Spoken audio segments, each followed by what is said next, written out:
এত বছর শিবরাত্রি পালন করেছি, এই বছর শিবরাত্রি পালন করাটা ছিল আমার কাছে শ্রেষ্ঠ। সেটা কারণটা বলছি।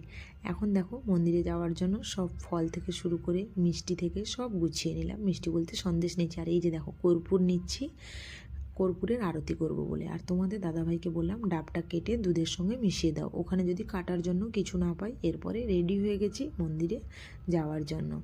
আর পাশেই মন্দির, আমাদের ক্যাম্পের ভেতরে একটুখানি জাস্ট হেঁটে যেতে হবে, আর কিছু না। চলে এসেছি। আর এই যে দেখো, তোমাদের দাদাভাই কিন্তু এবছর আমার সঙ্গে একই সঙ্গে দুজন মিলে করছি নির্জলা উপবাস শিবরাত্রিতে। এটা আমার বিয়ের 14 বছর এই বছর পূরণ হবে, কোনো বছরই হয়ে ওঠেনি। কোনো না কোনো কারণে বাধা আসে, তোমাদের দাদাভাই থাকে ডিউটি, একসঙ্গে থেকেও এত বছর এটা পালন করতে পারিনি। এই বছর যে পালন করতে পেরেছি দুজন একসঙ্গে এভাবে, তো সেটাই ছিল আমার কাছে সবচেয়ে মহা যোগ বলতে পারো, বড় পাওনা। তো ভালোভাবে যে শিবরাত্রিটা দুজন একসঙ্গে পালন করলাম, এটাই আমার কাছে সবচেয়ে বড় কথা।